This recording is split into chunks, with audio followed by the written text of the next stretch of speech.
Thank you, John and Helen. In March, we talked a lot about success. And today we're talking about it again, but narrowing it down to the entertainment industry. And for me today, the ingredient for success is honing your skills. And that's what we're going to be talking about. With me to discuss success in more detail, well, to discuss honing your skills within the entertainment industry in more detail, is Tobi Olanihun. Tobi is the Chief Experience Officer of Wow Connect, a corporate and lifestyle experiential events agency. As we have mentioned over the last few weeks, the entertainment industry consists of the front of the camera and the behind the camera people, and one cannot function without the other. And the truth of the matter is, all of us need to hone our skills, whether we're the talent or we're the service providers. So let's delve right in. Tobi, welcome. Thank you so much for coming today. And welcome. Thank you. Thank you, Feran. So let's get right to it. First, can you tell me what honing one's skills means to you, please? To me, it means sharpening the knowledge you already have, sharpening the skills you have. So you actually have to know what skills you even have in the first place before you can hone. And honing it has to be in line with your role or objectives. Because, for instance, I can hone dancing very well when it doesn't affect my job description, right? Let me interrupt you quickly. What does honing even mean? Sharpening, basically. Yeah, sharpening, refining, yes. You know, getting better with time. So you were saying that you have to know the skills you have before you even know how to hone those skills. Exactly. And attach that to what you are doing and what your job role is. So somebody trying to sing, you know, very well and trying to hone in that skill of singing, whereas what you need to hone in is your project management skills, there's a problem, there's a disconnect there. I see what you mean. Yeah. I see what you mean. So in terms of trying to sharpen your skills as a musician, what are the things you would typically have to do? So as a musician, first of all, you have your talent that you have to sharpen. Make sure your voice in line with the music, those kind of things, and time, soft skills like even your time management, soft skills, you know, your communication skills. So you have the soft and you have the hard skills for all of us. Yes. You have to hone those two segments of. And that's why at the beginning I had said that talent behind the scenes and in front of the camera, they live together in the same house. They live together, they work together, yes. You know, one fails, everybody fails. Yeah, that makes sense. So are there certain character traits needed to be the best in this industry? There are a ton. I think, first of all, is you have to be excellent. You have to strive for excellence. What does that mean? That means in every little thing that you do, in big, small, everything that you do, you have to make sure you do it 150%, regardless of who you are, where you are. So there's no Nigerian factor, for instance. What is the Nigerian factor? Being late, say, oh, there's traffic. If you're supposed to be somewhere, you be there 2 hours before, an hour before. 2 hours before. No, but really now, because there are some places that it takes 30 minutes to get there on a good day. Yes. But sometimes it can take 3 hours. Yeah. Isn't it better to get to that vicinity, have a cup of tea or breakfast somewhere and relax, and then go for whatever it is you have to do, whether you're the talent or whether you're the producer, whatever. It's better. True. Yeah, so there's no true. excuse. Excellence means there is no excuse in executing whatever it is, the task at hand. No excuse. That, unfortunately, is something that a lot of us Nigerians grapple with, understanding the difference in really striving for excellence and saying you are excellent. I think it's striving for and being excellent, I think, are hand in hand. Whilst you might be excellent in one thing, you're still striving to be more excellent, if there's any phrase like that. And I think once you stop trying to be better at something, then that's when you begin to, you know, backtrack, backslide, whatever word, recede, yes. Yeah. So you have to keep striving. And when you think, and one thing I think is when you think you've arrived, that's where there's a problem. Yep. You can never arrive. You can never think, oh, I'm the best. You might be the best, but if you don't keep improving, and that's where this honing your skills is actually quite critical. You know, if you think you're the best, you did the best festival, you did the best show. If you do not keep up with the trends, if you don't find out what kind of tech equipment you need, what kind of talent you need, in terms of even, like, let's use talent for example. You want to get the biggest star right now. But then you actually haven't found out that they are quite tardy. You haven't found that they don't keep to their word. Not all of them, though. I know. I'm saying as an example. Yes. So in terms of honing your skills and being the best, so you're just sitting on your chair, you're waiting for your talent, whereas you haven't done your homework to see that this particular person is always late. This particular person needs to be followed up till they get to your venue.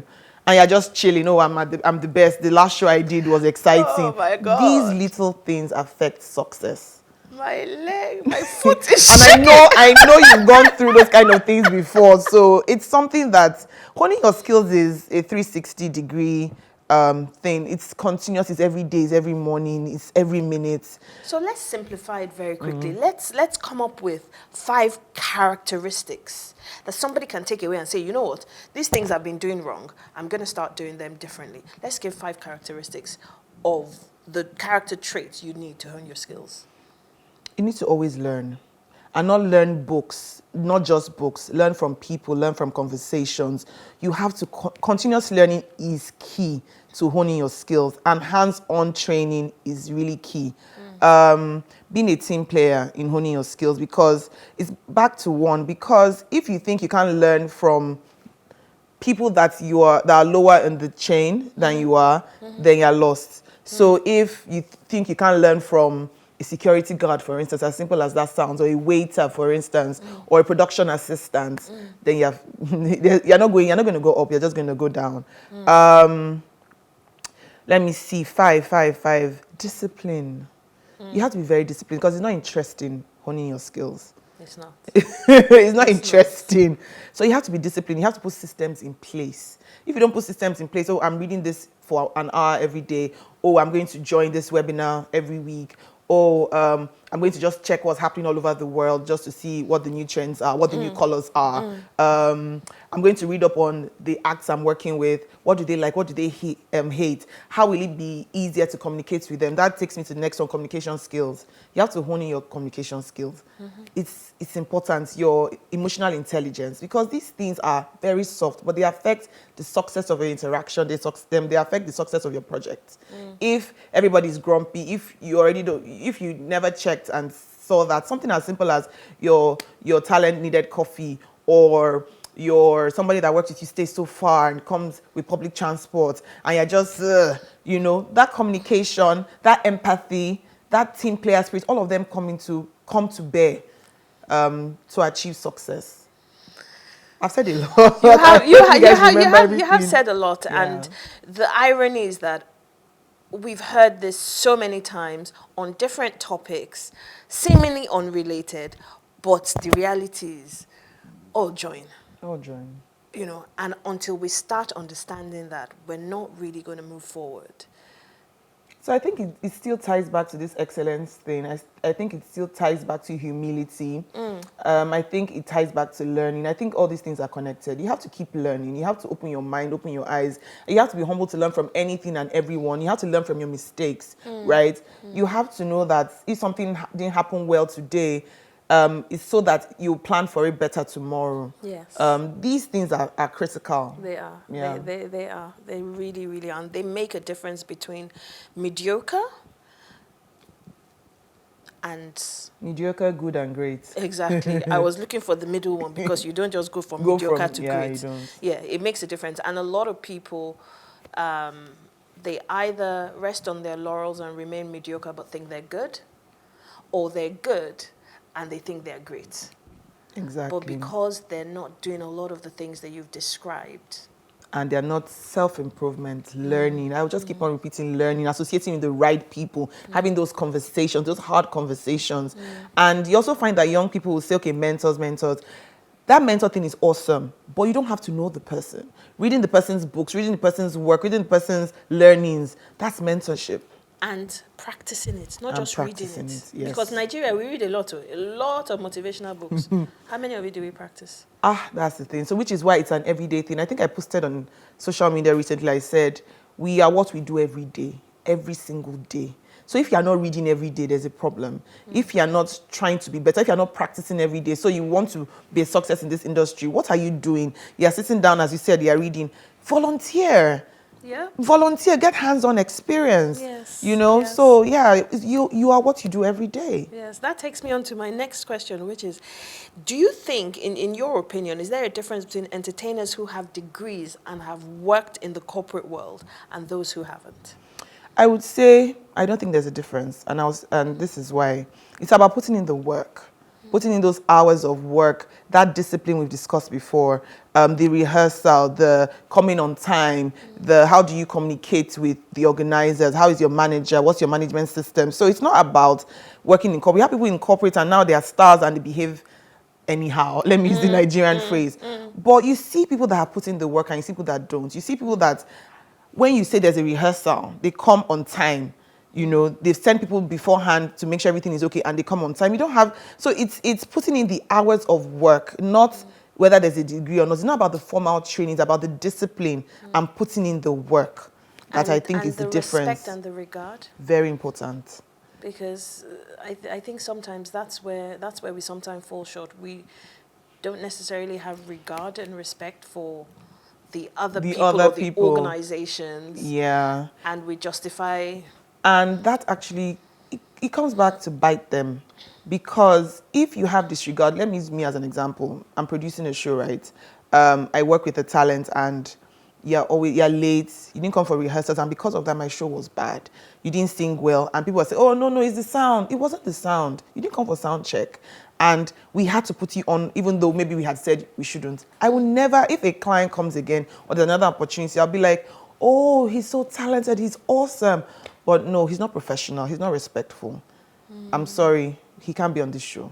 That's just what it is. What does professionalism mean, and how does it connect to honing your skills? So professionalism is back to respect for one another, respect for other people, being on time, doing the simple things, doing what was agreed. You're supposed to do something for 15 minutes. Why are you saying it's only 5 minutes you can do now? We have signed on the dotted lines, right? We have had this discussion, we have rehearsed. You can't change things. That's being professional, sticking to your word, integrity. It's the basic, right? Having integrity is like basics of professionalism. It's like breathing air. It's like breathing air. I like that. Feran, yeah. You become a poet. What? Yeah, it's like breathing air. So these simple things, just stick to your word. Be there when you say you're going to be there. That's what being professional is. It's not a super skill. It's a basic thing. It's a basic thing. It is. Wow, that's like, bam. It's not a super skill. It's a basic thing. Yeah, it is. That goes back to our values. This thing is deeper. It is. It's not It's a actually 10-minute not conversation. Nah, because it goes all the way back to our values, which is where the core of the problem is. So let me not digress. Let me go to my next question. Do you think there are certain pitfalls that one needs to be mindful of if they want to enter into this industry?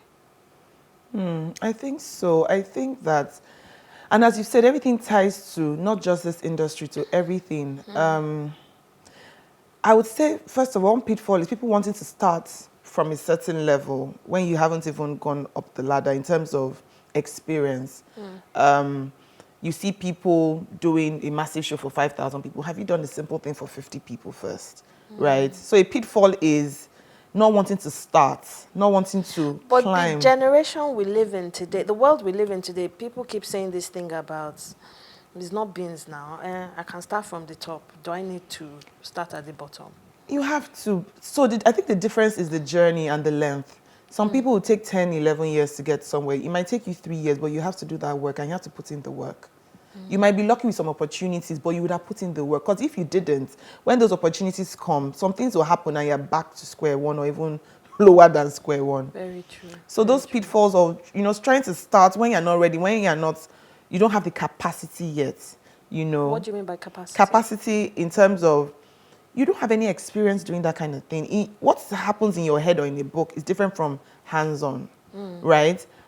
You've not practiced. You've not put in the. I think I keep on saying putting in the time, and time doesn't mean you have to do something forever. Everybody's journey is different. Some people are going to get to the top of the ladder in 2 years, some in 10 years, right? But I think that the thing that they share is putting in the work. I think that's it. Putting in the work. So that's the major pitfall, not putting in the Not work. putting in the and work. expecting to succeed. Yeah. Okay. So if you are going to give a lecture to individuals wanting to either become entertainers or service providers within the industry, what 3 pieces of advice would you leave them with? You know, like one of those Denzel Washington type of lecture things You'll you now see. use slow music and produce it. And So what 3 pieces of advice would you I leave think them I sort with? of touched on them, and I'll say it again. Start from where you are. Start from where you are. Very important. Just start from where you are. You want to do massive things. Just start volunteering. Just start putting in the work. Just start working. Start from where you are is the first thing I'll say. What do you mean by where you are? So I'll use an example of how I started. My first 3 events were even social events. I didn't want to start with social events. I didn't want to start with weddings because that's not where I was going. I was going for live events. But that's what I had. I had friends that trusted me. They knew I hadn't done it before. They were even willing to pay me, funny enough. But I hadn't done anything before. So I started from what I had, the opportunities I had. I didn't start going to a bank or PlusTV or say, oh, I want to do this for you. No, this is what I had. Low-hanging fruits. I started from that. You get more confident. You learn things, and then you grow from there. And then it opens your eyes. As you hone in your skills, I find, you see more opportunities because you're equipped to handle more. And I think the way the world works, the universe, whatever you want to call it, God, the more you know and the more you handle, the more you get. Very true. Yeah. Very true. So that's one advice. Start from where you Start are. from where you are. Associate with the right people. Networking is key. And networking doesn't have to be you're all up in anybody's business. You're forcing stuff. What do you want to do? You want to hone in your skills, let's say in the production side. Where are these people? Where do these people meet? Where will you find them? What do they do? How can you have conversations with them? How can you learn from them? So yes, networking is extremely important. And the right type of networking. And again, even not just, so I find that people are looking to network with maybe people that are much higher than them. Network with people on your level, because as you all grow, you all need each other. And I think that takes me to the next one of collaboration. Collaborate. Don't think you can do everything on your own from wherever you're starting. Who do you need help from? Who do you need to ask for help? Don't be afraid to ask for help. Be humble, Wow. So yeah. Start from where you are. Yeah. Networking, collaboration. 3 awesome pieces of advice, and it's just short time, great punch. I hope I did. Thanks. Awesome. Tobi, this has really been a delightful conversation. Thank you. And I really hope our viewers have been entertained, and I hope so, and I hope they've learned things. something. They should just start from where they are and just be excellent at everything that they do. Yeah. And just strive to be better every single day. I'm going to try and send this to as many young people as I can. Yeah. Once I have the chance, because these are life lessons that everybody because I think needs to for hold even on you, to. when you look back at your life 5, 10, 15, you laugh at some things you did because you're much better, and you're much better because you continued. Yes. Yeah. So. Definitely. So thank you so much, Tobi. Thank you, Feran. Yeah, no, don't worry. I'm gonna have a cup of coffee after this. Thank you for having me, and this is important. Impact is important. So well done. Thank you so much. Thank you for having me. I can't wait to have you here again. Yay! I'm available. Thank you so much. I'm available. Right. So I hope this has been an interesting few minutes. I definitely have had a large number of reminders that I can take away with me. In a few minutes, Helen, John, and myself will do a quick recap after this break. So please stay tuned.